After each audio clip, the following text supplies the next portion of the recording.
그럼 지금부터 시작을 할 텐데요. 제가 우리가 이제 보통 2시간이 주어졌는데요. 2시간이 있는데 한 50분 정도는 이제 한강 작가를 중심으로 이제 얘기를 할 거고요.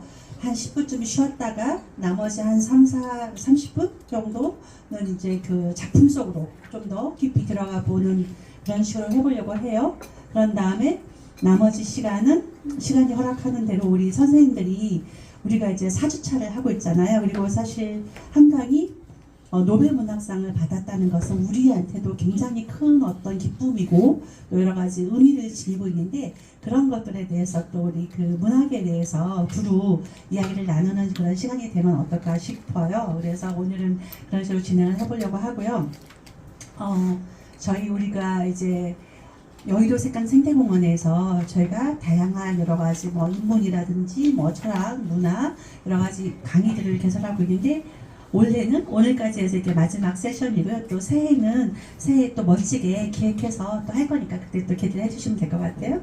그럼 지금부터 한번 시작해 보겠습니다. 예, 반갑습니다.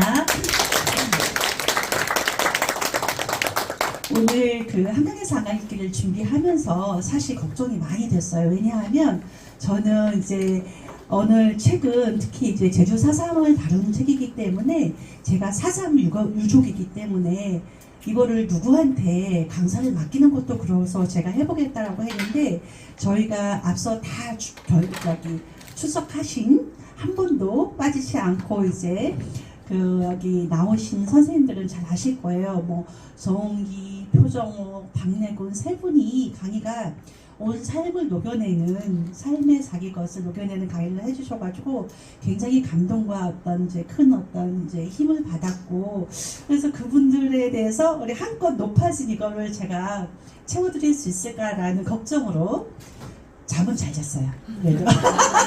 잘 먹고 잘 잤으니까 지금도 이렇게 포동포동 제주 똥돼지처럼 이렇게 됐고요. 그래서 막바지까지 걱정을 하다가 걱정을 안 한 게 이제 이번 주에 한강 작가가 노벨상을 받으러 갔고, 이제 바로 우리 시각으로는 오늘이죠. 오늘 받은 거잖아요. 제가 나를 너무 잘 잡은 것 같아요. 그러니까 이제 한강 작가님이 다 정리를 해주셨어. 작품에 대해서도 사실 이 작품 읽으신 분도 있고 못 읽으신 분도 있는데, 뒷부분이 좀 모호해요. 또 스타일이 현실인지 꿈인지 죽었는지 살았는지 좀 애매한 것들이 있는데, 작가님이 어느 정도 힌트를 주셨어요. 그래서 제가 정리하는데 큰 도움을 받았다고, 오늘의 이 강의랄 것 없는 이 강의는 한강 작가님의 도움으로 진행하겠다는 거 말씀을 드리고요. 그리고 제가 여기다가 제 속에다가 제주 사람 좋음이라고 썼는데요. 저는 1971년생이에요. 1971년도에 제주도 중산간 마을인 한경면 낙천리에서 태어났어요. 사람들은 그리고 제가 여기서 이제 고등학교까지 제주도에서 제주중앙여고까지 졸업하고, 그 다음에 서울에 대학을 다니게 되면서 20살 때 서울에 와서 지금껏 이제 한국 나이로 54세인데요. 서울에서 살고 있는데, 지금은 서울에서 산 시간이 제주도에서 산 시간보다 더 많아요. 그런데 제 삶에 많은 거는 저는 지금도 제주 사람이라는 생각을 하고 있고, 제주도라는 정체성이 제 삶에 너무나 중요한 그런 이제 정체성이고요. 그리고 제가 제주도예요 라고 하면 사람들이, 제가 대학생 때는 우리 친구들이 많이 하는 질문이 뭐였을 것 같아요? 응? 아니요, 여기서는 제주도 사람들은 서울말을 제일 정확히 구사합니다. 왜냐하면 제주도는 제주도에서 방언을 안 써요. 이제는 지금 제때도 저희가 학교 학창시 때도 안 썼고요. 제주 사람들은 서울말을 가장 정확히 구사할 수 있는 게, 제주도 말은 이제 우리나라 15세기에 우리말을 가장 원형을 담고 있어요. 그러니까 그러고 대학생 때 제일 많이 받은 질문은 비행기 타봤냐? 너무 당연한 건데. 왜냐하면 그 당시는 해외여행이라는 것도 별로 없어서, 그래서 친구들은 그걸 되게 부러워했어요. 그 다음에 지금까지도 가장 많이 질문은 제주도에 뭐 어머 나 제주도 너무 좋아하는데 어디예요? 고향이 어디예요? 라고 하면 제가 참 대답하기가 어려운 게 저희 고향은 그렇게 유명한 관광지도 아니고요. 우리 아버지가 땅을 많이 팔아먹었는데 그럼에도 불구하고 조금 남아있는 땅이 땅값이 그렇게 안 오르는 그런 아주 인기 없는 그런 곳이에요. 그래서 서쪽에 있는 그 이렇게 중산간 마을, 이 작품에 보면은 중산간이 나오죠. 세천이라고 나와요. 작품에서 보면. 저는 이제 서쪽 한길만에 있는 그 마을인데 마을이 너무 작아서 우리 마을은 제가 어렸을 때는 집이 100호가 채 안 됐어요. 마을이 가장 번성했을 때가 집이 한 100호 정도가 안 됐고 요즘에 가보면 새로 육지에서 유입된 사람들도 있지만 한 50가구 정도밖에 안 되는, 그래서 초등학교도 없어서 초등학교와 중학교는 걸어서, 제가 그때는 엄청 날씬했어요. 왜냐하면 걸어서 학교를 다녔으니까. 근데 그렇고요. 제가 이제 한강 작가에 대해서 소개를 하겠다고 했는데 먼저 이제 문학에 대한 얘기를 또 해야 되기 때문에 한강 작가와 너무 비교할 것도 없지만 제가 감히 그건 아니지만 저에게 문학이 무엇인지에 대한 얘기도 같이 좀 해보고 싶어요. 그래서 제가 이 책을 왜 읽었고 왜 발제하게 됐는지 비단 제주 4.3이라는 것 때문에 한 것만은 아니거든요. 제가 이렇게 괄호해서 문학의 숲 운영자라고 썼는데요. 저는 2012년부터 문학의 숲이라는 북클럽을 주로 고전 작품을 읽는 그런 걸 하고 있어요. 왜냐하면 저한테는 이제 문학을, 그러니까 책을 읽고 글을 쓴다는 것은 우리 한강 작가님도 말씀하셨지만 읽고 쓴다는 거는 저한테도 되게 중요한 정체성 중에 하나예요. 제가 뭐 책을 출간하거나 한 적은 없어요. 그렇지만 이제 개인적으로는 단편 소설 같은 것들을 끄적끄적해서 꽤 많이 써서 장롱 속에 넣어놓은 거는 있습니다. 아무튼 그런 것이고요. 그래서 이런 얘기를 곁들여서 문학이란 무엇인가까지 곁들여서 같이 말씀을 드리고 싶어요. 어제 퇴근하면서 저도 국회 앞에도 갔다가 아무튼 그 한강 노벨문학상 수상 기자회견 하는 거를 이렇게 들었어요. 그래서 이제 질문은 영어로 하고 그 다음에 한 기자가 한 질문씩만 허용합니다라고 해서 우리나라 기자들도 많이들 갔더라고요. 뭐 KBS도 가고 아리랑 TV도 가고 뭐 YTN도 갔든가 어쨌거나 많이들 갔더라고요. 근데 제가 전반적으로 느낀 것은 한국 기자들이 이런 말을 해도 참 질문 못한다. 그리고 아니 도대체 노벨문학상이라는 역사적인 그런 현장에 가서 딱 하나의 질문이 허용됐는데 이렇게 멍청한 질문들을 하지? 라는 생각을 좀 가졌어요. 예를 들어서 한 작가가 채식주의자에 대한 질문들이 좀 많았는데요. 채식주의자가, 그러니까 그 기자가 정말 이 한강 작가의 작품을 읽고 갔나 싶을 만큼 우물을 하는데, 채식주의자가 작가한테 제가 정확한 질문이 기억 안 나지만 이제 한강 작가님한테 굉장히 중요한 작품인데 이거에 대해서 블라블라 어떻게 생각하시냐 하니까 한강 작가가 딱 첫 번째 말씀하시는 게 노벨문학상은 한 작품에 주는 상이 아니라 그 작가의 문학 세계에 대해서 일생의 것에 대해서 주는 것이다 라는 말로 먼저 하시고 하더라고요. 부끄러운 거 아닙니까? 그리고 다른 KBS 기자도 맨 처음 질문을 던져서 얼마나 중요한 질문을 하냐 하는데 우리나라 상황이 지금 계엄이라는 무슨 상황이 있고 전 세계적으로는 전쟁이 많이 지금 일어나고 있는 상황에서요. 그런 상황에서 문학이란 무엇입니까? 그런 식의 질문을 해서 A, B, C가 얼마나 연결이 되는지 약간죠. 그래서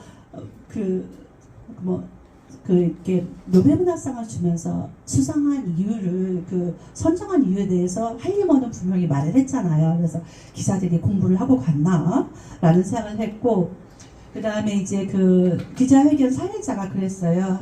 첫 얘기부터 한국에 지금 이번에 그렇게 2024년 이제 계엄 상황에 대해서 한강 기사가 물었을 때 전에도 얼핏 한강 작가가 말을 했어요. 그 전에도 이제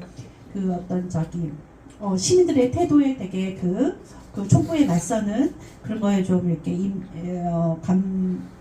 이제 마음에 아주 이제 각인되었다는 얘기를 했는데요. 어제는 그런 질문들이 좀 몇 개가 있으니까 자기가 이거를 정리하고 가겠다, 이제 자기 어떤 의견을 정리하게 가겠다라고 말을 하면서 이제 그 어떤 그렇게 뭐 시민들의 태도를 또 얘기했고, 또 이제 경찰과 군인들의, 그 다 보신 분들은 제가 이렇게 길게 말하는 게 좀 재미가 없을 텐데요.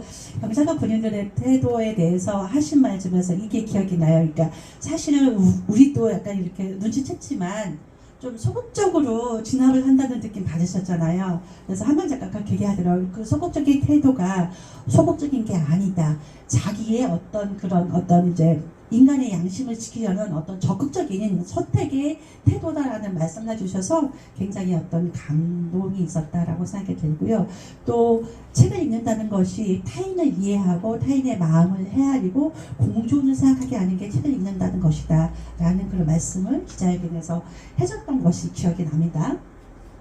그리고 이제 그에 앞서서 노름나사 수상 기념 강연을 했죠. 그래서 강연 제목이 빛과 실. 그래서 우리 정은기 교수님은 이거를 영어로도 번역한 것도 공유를 해주시는 바가 있는데, 혹시 영어로는 우리가 이번에 한강 노름나사 때문에 번역에도 굉장히 관심을 갖게 됐잖아요. 그래서 영어로는 이게 어떻게 나왔나 궁금하신 분들은 그 전문을 한번 찾아보시면 좋을 텐데, 그 한강 작가가 어린 시절에 우리 세연 어린이보다 좀 더 어렸을 때 8살 때 시를 썼어요. 그래서 8살 때 집을 이제 이사 가기 전에 자기가 끄적끄적 적어놓은 거를 이제 스테이플러 찍고 해가지고 자기가 시집을 나름대로 조그맣게 만든 거예요. 우리 세연이도 가끔씩 뭐 어떤 만화책이나 이런 거 책 만들 때 있죠. 아이들이 그럴 때 있더라고요. 그런 것처럼 한강 어린이도 그때 조그만 시집을 만들었는데 거기에서 이런 시를 쓰죠. 사랑이란 어디 있을까? 팔딱팔딱 뜨는 나의 가슴 속에 있지. 사랑이란 무엇일까? 우리의 가슴과 가슴 사이를 연결해주는 금실이지. 어린 나이가 이런 게 너무 이제 참 깊죠. 어쩜 이렇게 깊을까? 근데 가끔 어린 아이들이 속 깊은 소리를 참 잘해요, 그렇죠? 이렇게 하고 한국 노벨문학상 수상 기념 강연을 들어봤어요. 그래서 그 중에서 여기서 좋았던 게 뭐냐 하면 앞서의 책부터 쭉 채식주의자든 소년다 작별하지 않는다가 맨 마지막 장편 소설이잖아요. 가장 최근의 것이죠. 그래서 노벨문학상 발표 났을 때도 무슨 책을 권하십니까? 라고 했을 때 자기의 작품책을 담은 건 가장 최신의 최근작이 작별하지 않는다를 먼저 읽어보시라 라고 추천을 했는데요. 아무튼 그 작품들에 대한 소개를 이렇게 쭉쭉 해주셨어요. 친절하게 해주셨는데, 그래서 그 중에서 작별하지 않는다라는 얘기를 할 때 이런 얘기를 했죠. 제가 볼드는 좀 진하게 표시한 볼드는 그냥 제가 임의로 한 거예요. 어떻게 말하냐면, 한편 작별하지 않는다를 출간한 2021년 가을까지 나는 줄곧 다음에 두 질문이 나의 핵심이라고 생각해왔었다. 세계는 왜 이토록 폭력적이고 고통스러운가? 동시에 세계는 어떻게 이렇게 아름다운가? 이 두 질문 사이의 긴장과 내적 투쟁이 내 글쓰기를 밀고 온 동력이었다고 오랫동안 믿어왔다. 이렇게 말을 하고 있거든요. 너무나 좀 처연하다 그럴까? 되게 또 치열한 문장인 것 같아요. 세계는 정말 폭력적이고 고통스럽고, 또 그렇지만 어떤 사람들이 특히 세계가 아름다운 것을 느낄 때는, 저는 문학 한강의 책에서 보면은 사람과 사람 사이의 마음이 이어질 때, 그리고 한강 작가는 그것을 실로 읽는 거를 자꾸 이렇게 비유적으로 많이 하죠. 그래서 그런 얘기를 하고 있는데요. 다들 이제 이 문장은 거의 이제 외우셨을 것 같아. 한강 노벨문학상 수상 이유에 대해서 이렇게 말하죠. 역사적 트라우마를 정면으로 마주하고 인간 삶의 연약함을 드러내는 강렬하고 시적인 산문입니다. Intense poetic prose that confront historical traumas and expose the fragility of human life. 이렇게 말을 하죠. confront라는 게 그냥 마주한다라는 게, 이 confront는 좀 우리 영어 잘하시는 우리 한강희 목사님들 계신데, confront가 좀 주체적인 행동 맞죠? 컨프런테이션, 뭐 컨프런트 한다는 게 소극적으로 그냥 이렇게 비껴서서 보는 게 아니라 이거를 이게야말로 감당하려는 태도가 있는 거라고 생각합니다. 그래서 이 역사적 트라우마를 겪는 인물들은 너무 많잖아요. 우리가 살면서 우리 주변에 우리가 사실은 알지 못하는 비극이 너무 많죠. 그런데 그런 것들을 당면했을 때 그걸 마주하면서도 그런 또 인간 삶을 얼마나 바스라지기 쉬운 것인가 그런 걸 드러내는 건데 강렬하고 시적인 산문 때문에 우리 선생님들 한강 책 읽기 힘드셨나요? 어떠세요? 이런 좀 모호하고 좀 시 같기도 하고 수필 같기도 하고 해서 읽기가 그렇게 힘드셨나요? 근데 그럴 때는 소리내서 읽어보시면 되게 좋은 것 같아요. 그러면은 이게 끊기지가 않아요. 시적인 산문이지만 그게 외국의 작가들은 보면요. 읽어도 번역이 문제인지 모르지만요. 읽어도 뭔 말인지 모르는 문장들도 엄청 많아요. 또는 뭐 어떤 작가들은 문장이 엄청 많은 책인 작가들이 있잖아요. 그런 거에 비하면 한강 작가는 문장이 많은 책도 아니고 따박따박 잘라주고 사이사이 약간의 어떤 이제 문장 사이에 여백을 넣어주는 것 같아요. 그러니까 사실은 그렇게 조금만 익숙해지시면 처음은 낯설긴 하지만 읽기가 어렵지는 않다고 생각합니다. 한강 작별하지 않는다에 대해서 이제 자기가 이제 쓴 글이 있는데요.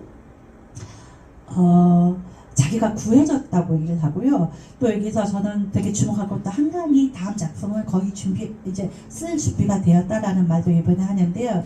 글쓰기가 나를 밀고 생명적으로 갔을 뿐이다 라는 말을 합니다. 이것도 역시 제가 색깔을 제가 중요하다고 생각해서 빨간색으로 표시를 해봤는데요. 그러니까 생명과 사랑 또 폭력의 반대편 이런 것들이 한강 작가한테 굉장히 중요한 키워드라는 것은 앞서의 강의에서도 느끼셨을 거예요. 그 중에서 우리는 특히 한강 또 색강 자연을 사랑하는 여기 계신 분들은 우리가 생명을 소중히 생각하기 때문에 우리는 수달도 돌보고 원앙도 돌보고 나무가 이제 버드나무 엄청 부러졌는데 마음 아파하고 우리는 또 약자들에게 손을 내밀고 계엄에 대해서 우리가 분노하는 이유고 행동하는 이유는 그것들이 우리의 삶을 생명을 약자들을 파괴할 수도 있기 때문에 우리는 한 거 하는 거잖아요.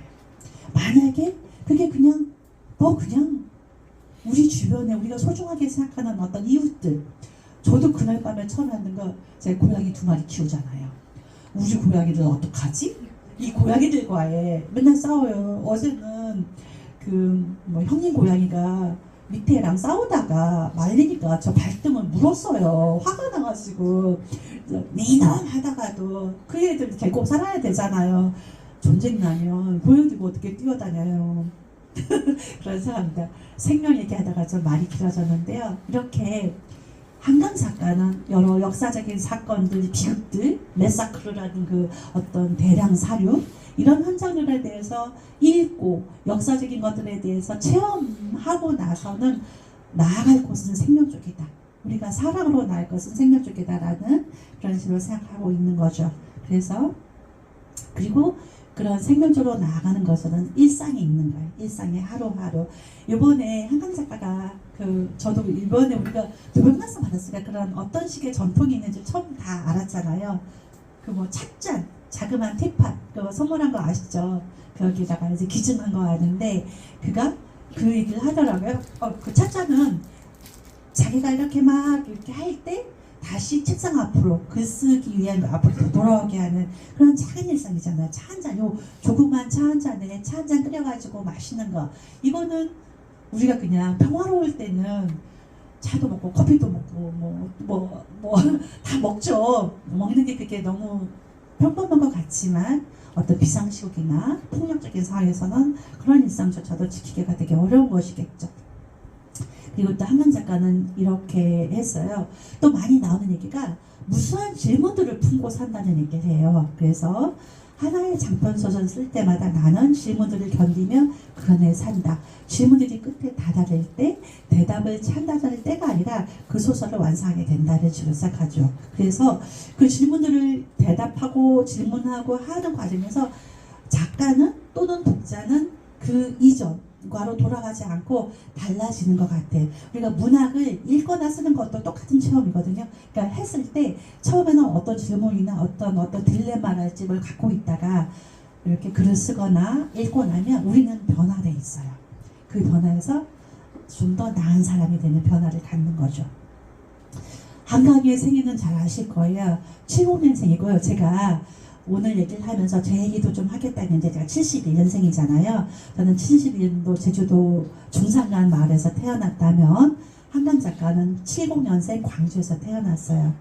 그리고 이제 뭐 연세대학교 국문과에서 공부했다는 거 다 아시고 요즘 뭐 연세대가 신났어요. 아주 그냥 연세대가 전에 지나가는데 뭐 그 현수막을 얼마나 많이 해놨는지 뭐 아무튼 신났습니다.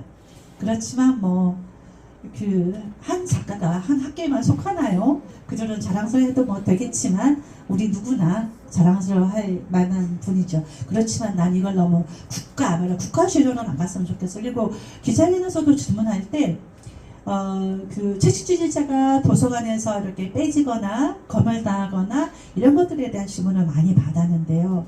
작가는 분명히 그 과정에서 상처를 많이 받죠. 즉 대한민국이라는 뭐 한강이 뭐 국격을 블라블라 하는 사람들은 사실은 정부에 혹은 어떤 판단하는 사람들은 그 한강 작가에 대해서 그가 받을 만한 대우를 안 해준 거예요.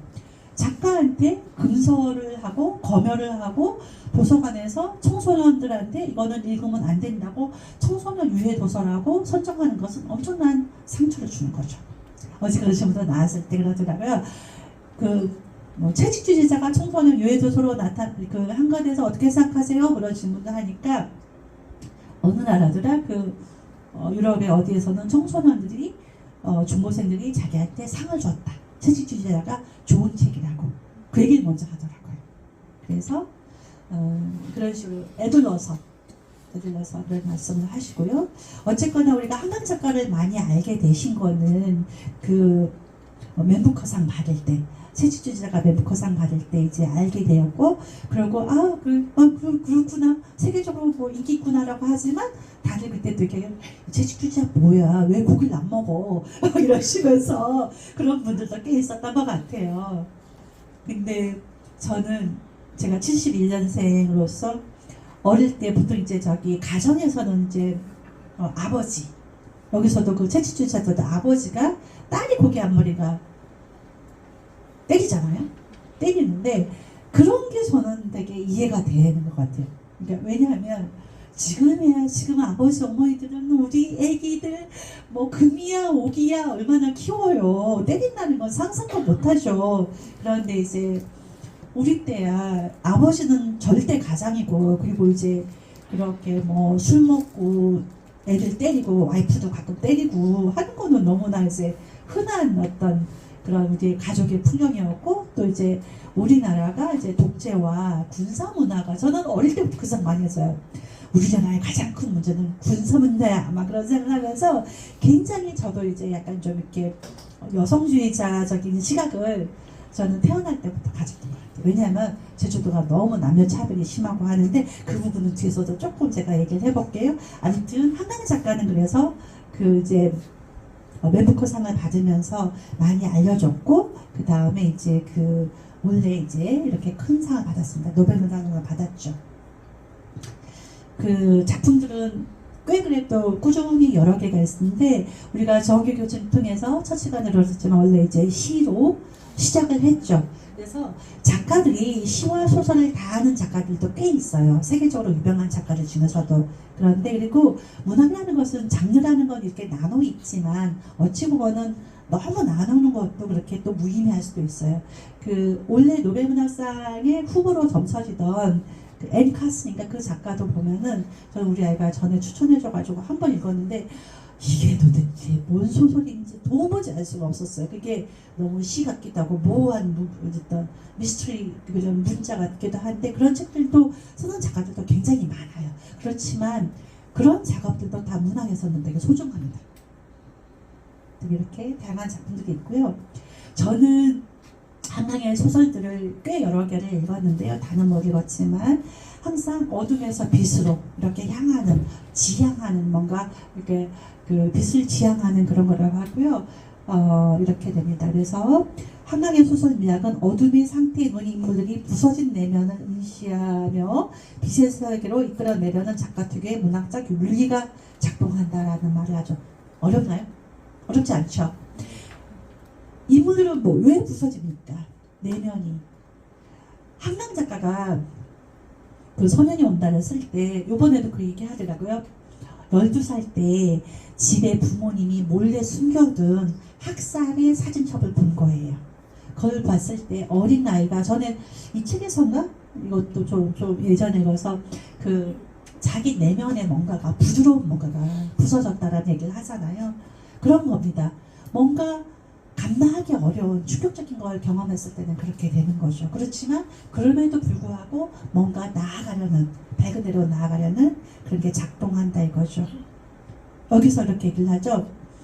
12살에 그 사진첩을 본 후로 풍대된 나의 의문들은 이런 것이었다. 인간은 어떻게 이토록 폭력적인가? 동시에 인간은 어떻게 그토록 압도적인 폭력이 반대편에 설 수 있는가? 우리가 인간이라는 종에 속한다는 사실은 대체 무엇을 의미하는가? 이런 식으로 얘기를 하고 있어요.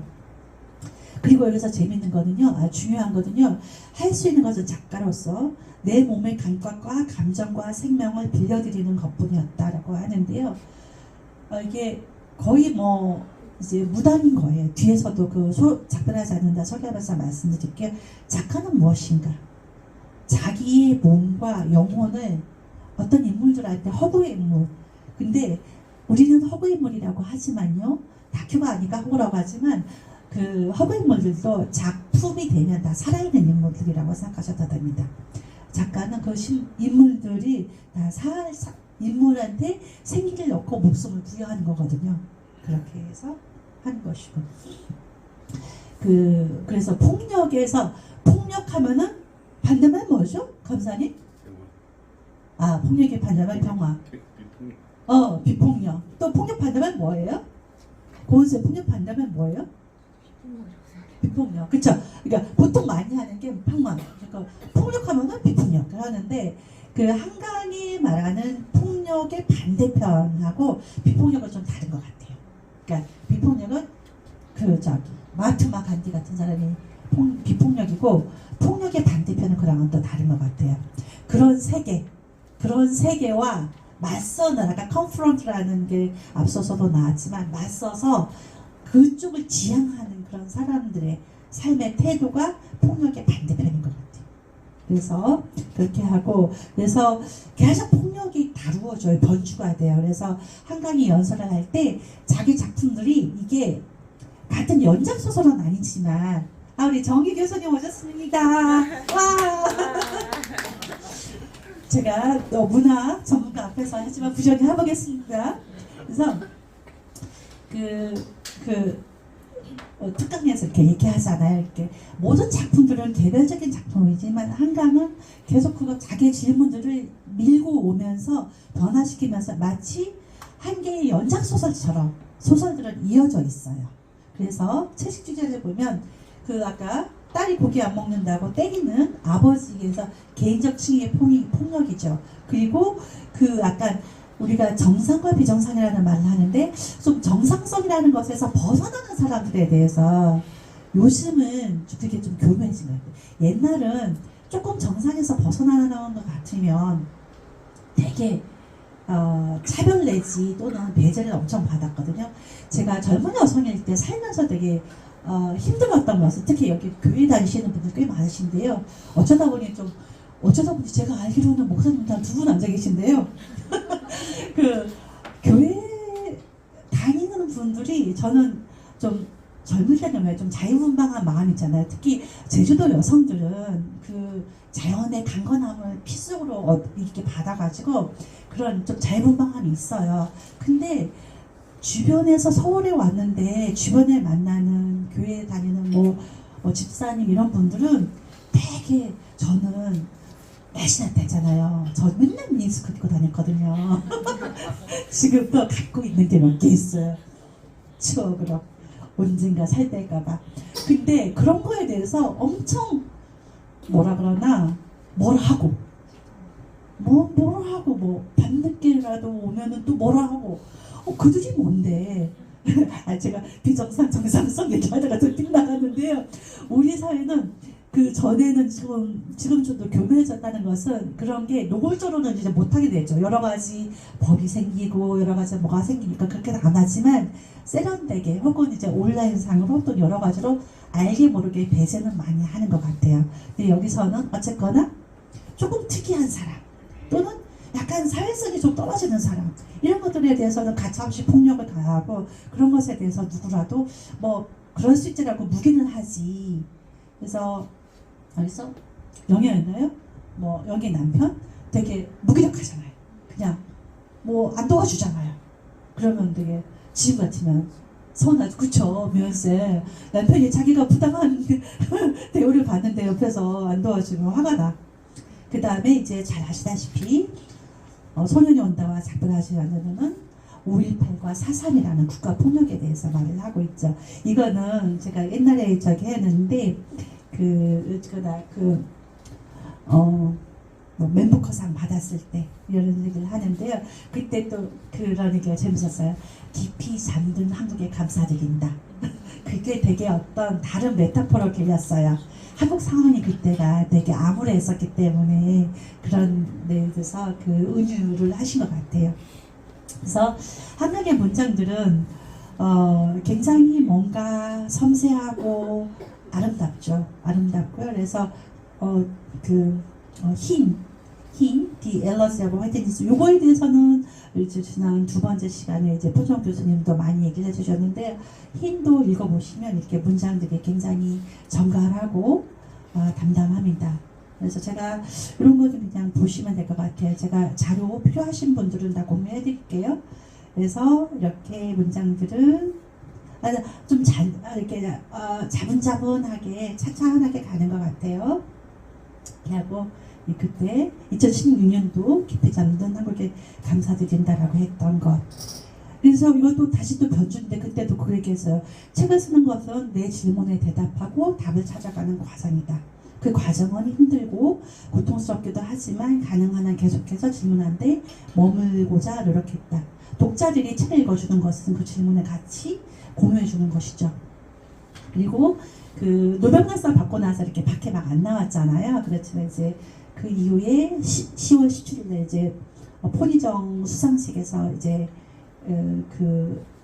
짧은 연설을 했죠. 그래서 제가 쓰는 글을 통해 세상과 연결되는 사람이다라고 하고요. 자기는 담담한 일상 속에서 제가 가장 좋아하는 것은 쓰고 싶은 소설을 마음속에서 불리는 시간이다라고 하고요. 한강 작가는 이렇게 또 차를 마시고 뭐 아까 찻잔 얘기도 했지만 또 자주 산책 자기가 사는 동네에 이렇게 뭐 천변 아마 색강 옆에 살았으면 색강이 매일 걸었을 거예요. 산책이 되게 중요하고요. 제가 앞서서 저도 글을 좀 쓰곤 한다고 했잖아요. 그러면은 글을 쓸 때는 저도 산책을 하면 그냥 저는 글을 좀 빨리 쓰는 스타일이거든요. 그러면은 저랑 같이 사는 분은 되게 감탄해요. 왜냐하면 그분은 저랑 같이 사는 아저씨는 작은 교회를 다녔는데 교회에 무슨 기도문을 마치면 거의 뭐 새벽부터 깨가지고 그래서 나 속으로 막 비웃어요. 아니 기도는 마음속으로 하는 거 아니야? 그냥 즉석에서 해야지. 그걸 몇 시간씩 그걸 하면서 뭐 세계 정세를 분석하고 뉴스 검색하고 그런 다음에 기도문을 한 뭐 1, 2분 하나요? 그걸 하더라고요. 그런데 저는 빨리 써요. 교회에서도 이렇게 짧은 글을 가끔씩 할 때는 저는 목사님이 연락 오면 바로 써요. 왜냐하면 저는 이렇게 산책할 때 생각을 계속 하거든요. 산책을 해서 좋은 것 같아요. 그래서 우리 선생님들도 너무 핸드폰 많이 보지 마시고 산책할 때는 나무 보시고 새소리 들으시고 그러시면 좋을 것 같아요. 그래서 한강 작가가 아마 자기 생각을 소설로 해서 인물들 또는 인물의 삶에 대해서 상상하고 구체화하고 하는 거는 많은 시간이 산책하면서 했을 것 같아요. 그리고 이제 한강 작가는 글을 쓴 지가 이제 꼭 이제 저기가 된 거죠. 30년째 이제 된 거예요. 소년이 온다 이거는 이제 제가 이제 소년이 온다도 옛날에 저희 문학의 숲에서 발제를 한 적이 있는데 그때는 이제 이 책 작별하지 않는다가 나오지 않았기 때문에 제가 작별하지 않는다가 나오기 전에는 소년이 온다가 저도 최고의 소설이라고 생각했어요. 왜냐하면 한강의 여러 가지 문학 작품을 보니까 이번에 보니까 한강 작가는 계속 앞으로 나아가고 있잖아요. 그러면은 자기가 앞서서의 문학 세계를 계속 이어서 수렴하면서 앞으로 나아가는 것 같아요. 그래서 소년이 온다가 나왔을 때는 그때가 와 사람들이 한강 작가 뭘 보여 하면서도 소년이 온다 읽어라라고 추천을 했고 제가 그때 또 이렇게 부평고등학교하고 고등학생 학생들의 그 책방에 또 가서도 소년이 온다를 같이 읽기도 했어요. 그랬더니 또 애들한테 제가 무슨 숙제를 냈는데 하고 나서 그 살인마 전두환한테 쓰는 쪽지를 한번 해야 했더니 제가 지금 소년도 보니까 지금도 그 쪽지가 있더라고요. 그래서 아이들이 그때는 전두환 살아있었어요. 그랬을 때 전두환한테 쪽지하라니까 애들이 정말 고등학생들은 얼마나 감수성이 있어요. 막 분노하면서 또 여기서 소년원에서는 이제 중학생 고등학생들이 나오니까 그렇게 하더라고요. 그래서 그 소년이 온다 때에는 이게 굉장히 그 한강의 대표작이었고 지금은 작별하지 않는다로 다시 더 확장되는 것인데요. 소년이 온다나 작별하지 않는다나 다 뭔가 이제 진혼의 문학이다 이런 말 들어보셨어요? 진혼이 뭡니까? 혼을 달랜다 라는 거죠.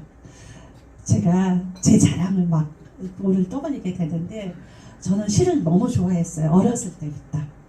그것도 사연이 있어요. 제가 또 사상과 연결이 돼요. 제가 오늘 그런 얘기를 풀어볼 텐데 제가 뒤에서도 좀 써놨는데 어렸을 때 말 너무 더듬었어요. 왜냐하면 4.3 희생자의 우리 그러니까 4.3 유족의 우리 아버지가 저를 너무 때려서 어릴 때 그래서 그랬는데 초등학교 5학년 때 선생님이 담임 선생님이 그게 너무 안쓰러웠잖아요. 그래가지고 저한테 은미야 하면서 저한테 관심을 가진 거는 저는 일기를 너무 잘 썼어요. 왜냐하면 차별받고 관심받지 못하고 말도 더듬고 이런 여자아이가 또 제주도는 되게 가난해요.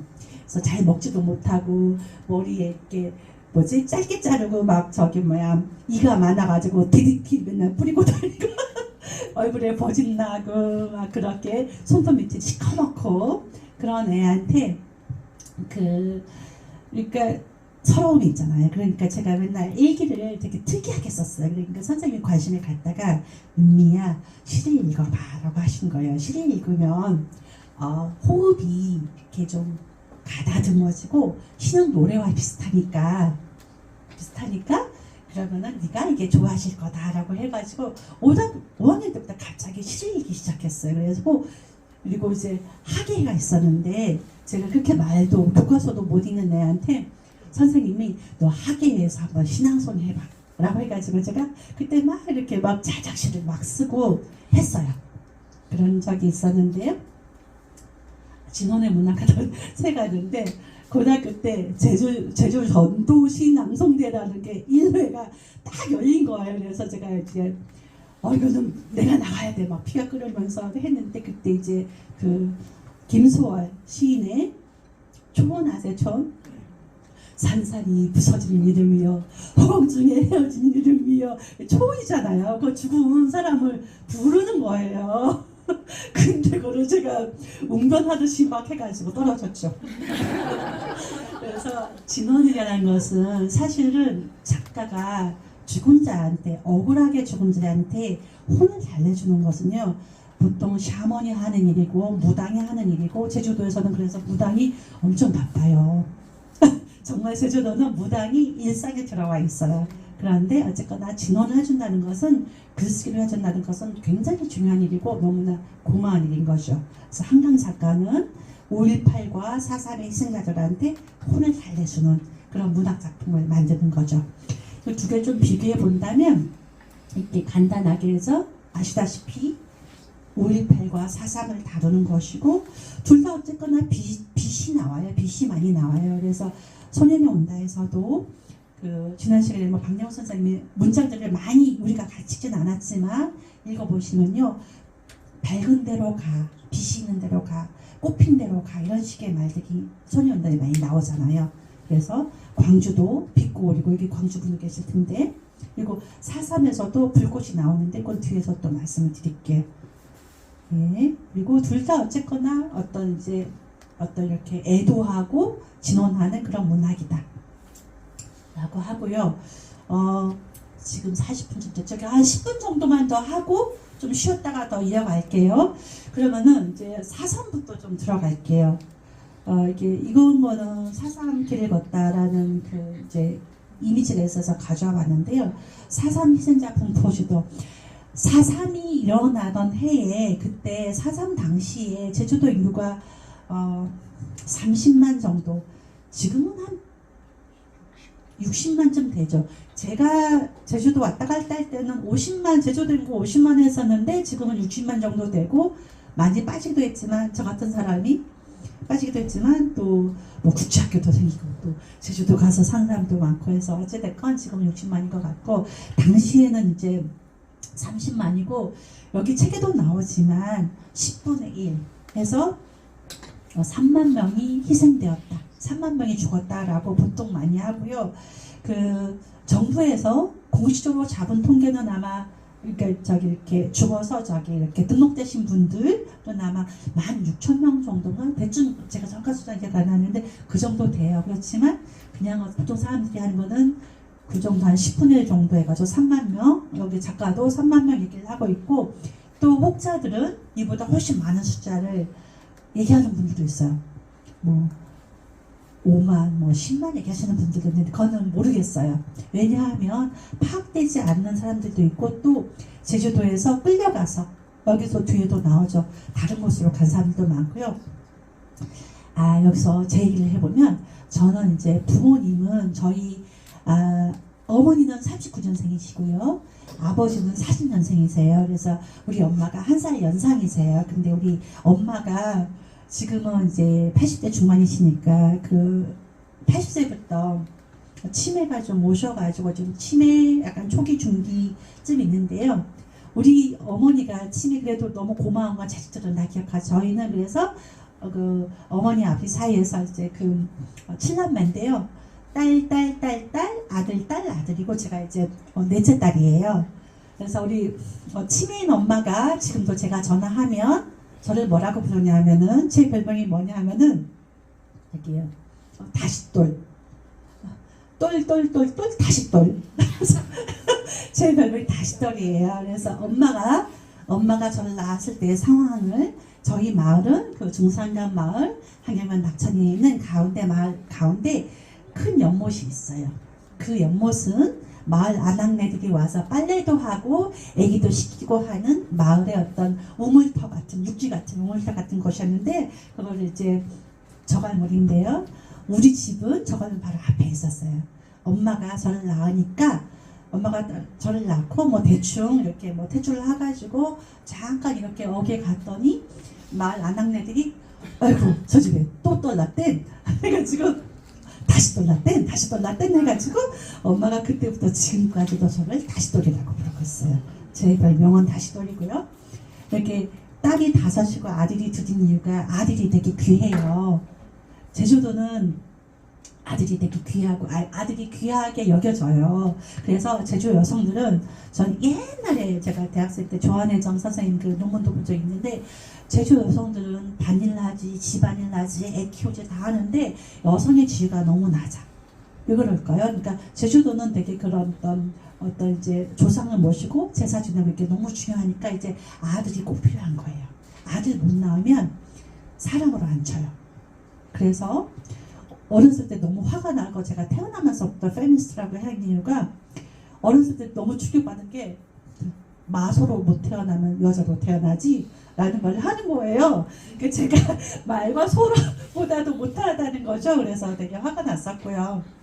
그리고 이제 어쨌거나 바로 밑에 남동생이 태어나서 그렇게 기다리던 아들이 태어나니까 그 아들한테 사탕이라도 하나 더 사주고 하니까 제가 쫓아가면서 투쟁을 해서 나도 똑같은 사탕 사달라다가, 그래서 아버지한테 많이 맞았어요. 그래서 그런 일들이, 저는 나이 들어서 어릴 때 즐거운 추억이 별로 없으니까 잘 기억이 안 나는데, 언니들이 이제 와서도 많이 증언해 주시는 게 놀랍더라고요. 이를테면 저희께 우리 뭐 할머니가 세뱃돈을, 아들들은 1,000원 주고 딸들은 500원 줬는데, 내가 따박 말도 더듬다니까 따박 나서가지고, 할머니 나도 1,000원 줬어! 그랬대요. 그런 패기가 지금에서는 한강에서 일하게 하는 것 같습니다. 다시 사삼 여기 보시면 이렇게 이게 희생자 분포도인데요.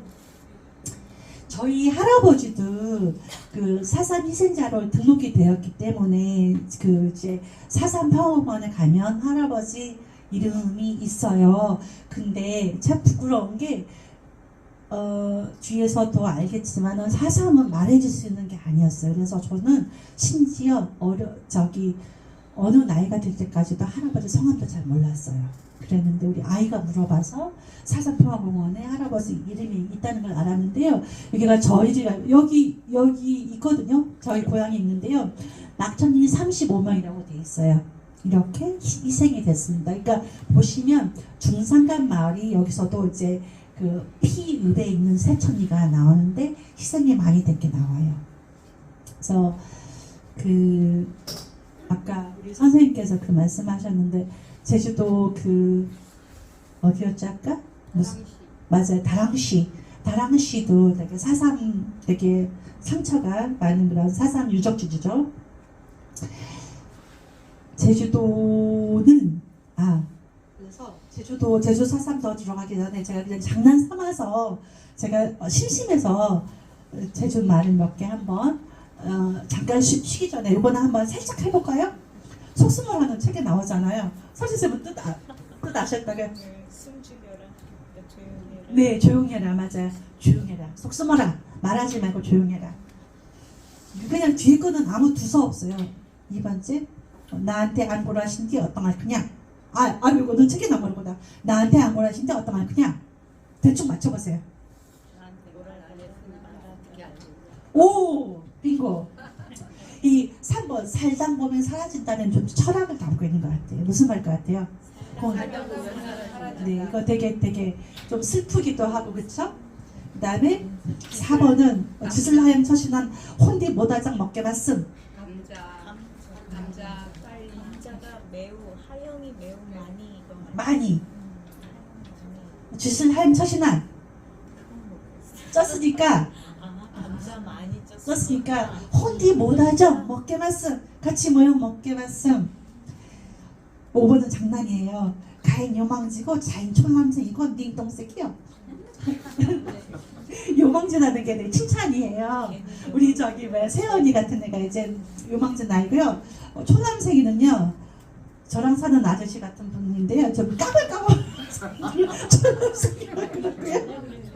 그리고 이제 똥새끼라는 말은 좀 이렇게 어숙하고 똥새끼는 그냥 어숙하고 바보 같은 사람은 똥새끼. 에이 똥새끼. 그리고 그 6번은 이제 애음으로 고치다. 옆으로 비켜라. 도토라는 소리는 우리 또 이제 우리 엄마가 맨날 이런 말 여기 또 자꾸 여러 얘기가 나는데 또 저랑 사는 분은 이제 판소리를 하거든요. 그러면은 이제 제주도 가면 이제 어머니한테 좀 이렇게 해줘요. 그래서 에이 치아불라 도토라매는 소리 임죠? 그러니까 돼지 달아매는 소리. 제주도는 이거 되게 중요한데요. 제주도는 돼지가 되게 중요하잖아요. 정말 제가 71년생인 조은미가 어렸을 때 제 똥은 돼지가 먹었어요. 그러면 돼지를 집집마다 키우잖아요. 집에 있는 이렇게 이렇게 돼지 키우는 돼지가 사시는 곳에 우리의 인간의 화장실이고 돼지가 우리가 싸는 똥을 받아 먹고 이제 나중에 그 돼지는 제삿날이 아니라 큰 뭐 잔칫날이나 이럴 때 했고 그래서 제주 돈백고기 많이 먹잖아요. 여행 가면 그래서 제주의 그 돼지의 모든 걸 다 쓰죠. 그러니까 돼지 한 마리 잡으면 고기는 삶아서 이렇게 쓱쓱쓱 썰어가지고 이렇게 나눠주고 그리고 돼지 순대를 꼭 만들죠. 그래서 순대를 찹쌀과 선지를 듬뿍 넣어가지고 만들기 때문에 제가 그거를 저는 그냥 슴슴하게 삶은 고기는 그렇게 맛이 없었어요. 게다가 비계가 막 섞여 있으니까. 그런데 순대는 너무 맛있어가지고 지금도 순대를 시켜 먹는데 그래서 오늘 뒤에 있던 순대가 그런 전통 방식의 순대. 그러니까 도토라매는 소리는 돼지를 이렇게 나무에다가 매달거든요. 그러면 꽉 하잖아요. 그 다음은 영정행 경정허행 고라수다 이런 장난인데요. 이렇게 저렇게 해서 그렇게 저렇게 하라고 말했다 하고 제가 그 다음에 검진 매전 하나 버청 주거지 쿠다. 이거 뭐 같아요? 검진 매전 하나 버청 주거지 쿠다. 제가 어릴 때 저희 그 중산가는 밭농사를 해요. 저희도 어릴 때 우리 마을은 다 이제 보리, 콩, 고구마를 했어요. 그러면은 콩밭매는 안악내가 돼야 되는데 어릴 때 저는 되게 모범생이 되고 싶었는데 농번기에는 김매라고 학교를 결석을 시켜요. 세연아, 난 그렇게 해서도 공부했다고. 넌 학교 가기 싫을 때 있지. 난 학교 너무 가고 싶었어. 근데 학교 가지 말고 가서 김을 매라는 거야. 그래서 이렇게 이제 김이 이거에 검지를 해서 검지를 매려고 김을 매려고 하니 힘들어 죽겠다라는 말인데요. 저는 그래서 농사는 일은 해도 끝도 끝도 없어서 그래서 그때부터 공부해야 되겠다. 공부해서 빨리 서울로 도망가야 되겠다라는 생각을 해서 어릴 때 공부 열심히 했어요. 그래서 오늘 선생님들을 만나게 된 것 같아요. 여기까지 하고 좀 10분 좀 쉬었다가 이어가겠습니다.